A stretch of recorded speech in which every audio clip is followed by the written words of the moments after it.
Hello friends, myself doctor Rajnish Kumar Patel. हृदय रोग और हार्ट अटैक के मामले जिस तेजी से बढ़ रहे हैं उसमें बचाव ही बेहतर विकल्प है, परंतु हृदय रोगों से बचाव करना इतना आसान नहीं है।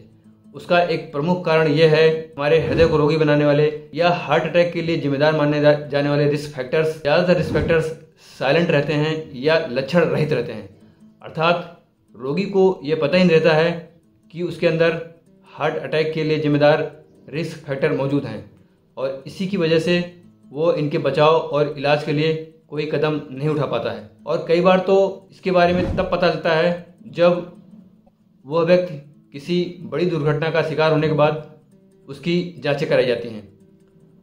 अतः हमें इन रिस्क फैक्टर की शुरुआत में पहचान करने के लिए 30 साल की उम्र के बाद हर 2 से 3 साल के अंतर पर अपनी कुछ स्पेसिफिक जांचें कराते रहना चाहिए। आज के वीडियो में हम इसी पर चर्चा करेंगे कि हार्ट अटैक के लिए जिम्मेदार या हृदय रोगों के लिए जिम्मेदार माने जाने वाले ये साइलेंट रिस्क फैक्टर्स क्या क्या हैं। सबसे पहला रिस्क फैक्टर है आपका बढ़ा हुआ ब्लड शुगर, जिसे कि प्री डायबिटीज़ या डायबिटीज़ के नाम से जाना जाता है। यदि HbA1c 5.7 से 6.5 के बीच में है तो इसे प्री डायबिटीज़ कहा जाता है। प्री डायबिटीज़ के 70% रोगियों को भविष्य में डायबिटीज़ होने का खतरा रहता है, और यदि HbA1c 6.5 से ज़्यादा है तो इसे डायबिटीज़ लेवल किया जाता है, और HbA1c 7 से जितना ही ज़्यादा ऊपर बढ़ता जाएगा इसे डायबिटीज़ का पुअर कंट्रोल माना जाता है। डायबिटीज़ के 40% रोगियों में शुरुआत में इसके कोई लक्षण नहीं आते हैं, अर्थात 40% लोग ऐसे होते हैं जिनका ब्लड शुगर बढ़ा हुआ रहता है, परंतु इस बात से अनजान रहते हैं कि उनका बढ़ा हुआ ब्लड शुगर अंदर ही अंदर उनके हृदय को कमज़ोर बना रहा है। अतः 30 साल की उम्र के बाद हमें नियमित इंटरवल पर इसकी पहचान करने के लिए HbA1c लेवल कराते रहना चाहिए। एक सामान्य व्यक्ति की तुलना में डायबिटीज़ के रोगियों के हृदय की नाड़ियों में ब्लॉकेज बनने की संभावना 4 से 8 गुना ज़्यादा होती है। अगला रिस्क फैक्टर है आपका बढ़ा हुआ ट्राइग्लिसराइड लेवल या बैड कोलेस्ट्रॉल, जिसे कि LDL कहा जाता है। लगभग 50% लोगों में ट्राइग्लिसराइड या LDL कोलेस्ट्रॉल बढ़ने के कोई लक्षण नहीं आते हैं और वो इनके खतरों से अनजान रहते हैं। अतः इनकी शुरुआत में पहचान करने के लिए 30 साल की उम्र के बाद नियमित अंतराल पर अपना लिपिड प्रोफाइल टेस्ट कराते रहना चाहिए।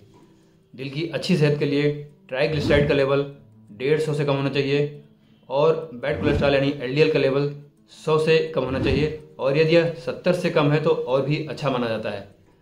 जिन लोगों का ट्राइग्लिसराइड लेवल या LDL कोलेस्ट्रॉल लंबे समय से बढ़ा हुआ है उनमें जान जाने का खतरा 50% से भी ज़्यादा होता है। अगला रिस्क फैक्टर है आपका बढ़ा हुआ ब्लड प्रेशर। लगभग 50% लोगों को ब्लड प्रेशर हाई होने के बावजूद भी इसके कोई लक्षण नहीं आते हैं, और कई लोगों को तो अपनी इस बीमारी का पता तब चलता है जब वो ब्रेन स्ट्रोक या हार्ट अटैक के शिकार हो चुके होते हैं। अतः हमें हाई BP को शुरुआत में ही पहचान करने के लिए 30 साल के बाद नियमित अंतराल पर अपना ब्लड प्रेशर चेक कराते रहना चाहिए।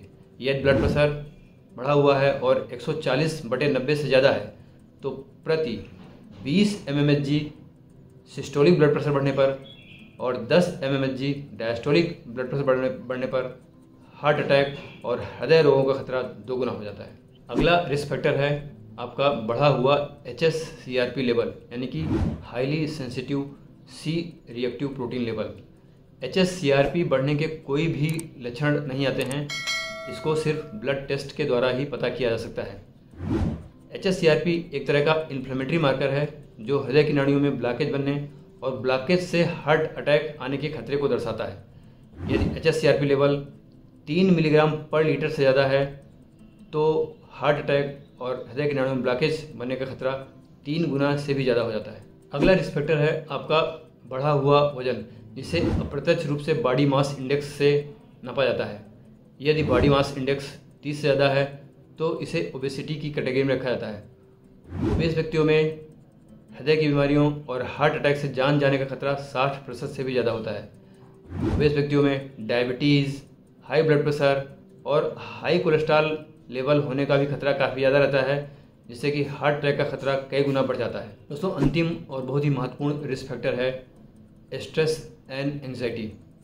दोस्तों, कई बार हम स्ट्रेस और एंग्जाइटी को कोई बीमारी नहीं मानते हैं और इसको इग्नोर करते रहते हैं, परंतु स्ट्रेस और एंग्जाइटी एक बहुत बड़ा फैक्टर है जो हमारे हृदय को बीमार बनाता है। स्ट्रेस और एंग्जाइटी हमारे blood pressure level, blood sugar level और ब्लड कोलेस्ट्रॉल लेवल को बढ़ाता है और इनका एडवर्स इफेक्ट हमारे हृदय पर पड़ता है। स्ट्रेस और एंग्जाइटी के कोई बहुत क्लियर कट सिम्टम नहीं हैं, परंतु कुछ सामान्य लक्षण इसको पहचान सकते हैं, जैसे कि गर्दन, कंधे और कमर की मांसपेशियों में खिंचाव और दर्द का एहसास होना, याददाश्त और एकाग्रता में कमी आना, दिल की धड़कन बढ़े रहना और साउंड स्लीप ना आना। दोस्तों, इस मैसेज को ज़्यादा से ज़्यादा लोगों में शेयर करें, जिससे ज़्यादा से ज़्यादा लोग इन साइलेंट रिस्क फैक्टर्स की शुरुआत में ही पहचान करके अपनी जीवन शैली बदलकर और इलाज लेकर हृदय रोगों से अपना बचाव कर सकें। Thanks for watching this video.